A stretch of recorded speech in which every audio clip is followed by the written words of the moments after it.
Let me play one of those voices. This is Laura Loomer from, I think, last week, talking about how she was trying to get Mike Waltz fired in the Oval Office, speaking to President Trump. And it reminded me of a video that I've saved in my phone for many years of Michael Waltz on video speaking out against President Trump when he first ran for president, accusing him of being against service members. And so, you know, I was about to show this video to President Trump, and then Michael Waltz, you know, walked into the Oval Office. So, you know, there goes my conversation completely interrupted. Let's just play the video. He essentially called anyone who was captured in combat a loser. It's something that I just personally can't stomach. He's a war hero. 5.5 years. He's a war hero because he was captured. I like people that weren't captured. Don't let Trump fool you.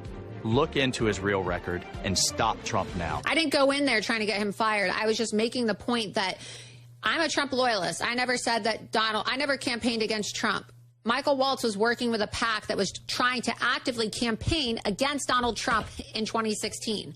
So my point is Michael Waltz is not going to have the same standard of loyalty that I have because he himself was a Trump hater. Right? So I was trying to explain that. But how would that not make Trump want to fire him? Well, I think it's important that President Trump see these things. I'm not even going to ask a question, Paul. I'm just going to give that to you. The chaos continues, and it continues to expand. Laura Loomer, involved in this entire conversation, is incomprehensible to me. She's a 9/11 conspiracy pusher. But take that and put it aside. When I initially saw the Waltz news, I said, okay, maybe there's finally some overdue accountability around Signalgate. Maybe that's what's happening here. But no, it turns out that Waltz maybe failed upward and now will be running the UN and putting Marco Rubio back in that situation with another job. By the end of the week, he might be Secretary of Defense, too.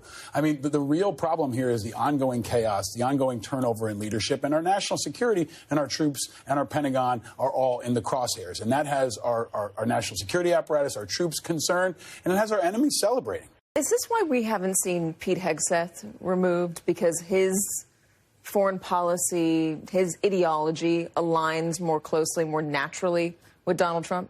I think so. Yeah, I think Pete Hegseth is the most loyal and so far effective. Even though he arguably did the dumbest thing. But he's been extremely loyal as a culture warrior for Trump. He's still doing things like driving trans people out of the Pentagon and banning books. So he's hitting his targets in that regard for Trump, but now it's gotten a lot more messy. And I think the point about the hearings is actually critical because we're not going to get a bipartisan investigation on Signalgate. We're going to get an Inspector General's report. But even now, we don't know if Hegseth and others are still using Signal today.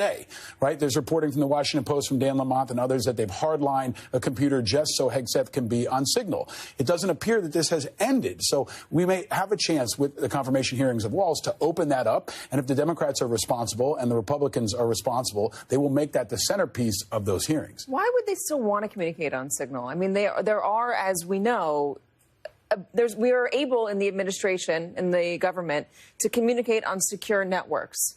Why force the issue of Signal? Why continue to use it? Because it's easier and it's faster and it's sloppier and it makes you more vulnerable. But that's a risk that they are willing to take, even if it compromises our national security and is open to espionage from the Chinese and the Russians and others. I think it's important what Mark's saying about Waltz. He is not in line ideologically with Trump, especially on Ukraine. So the other side of this is Trump just stepped on his own headline. He actually got a good news story around the Ukraine minerals deal, and Waltz was probably a key part of that. And he just stepped on his news story, and it looks like more chaos and tumult.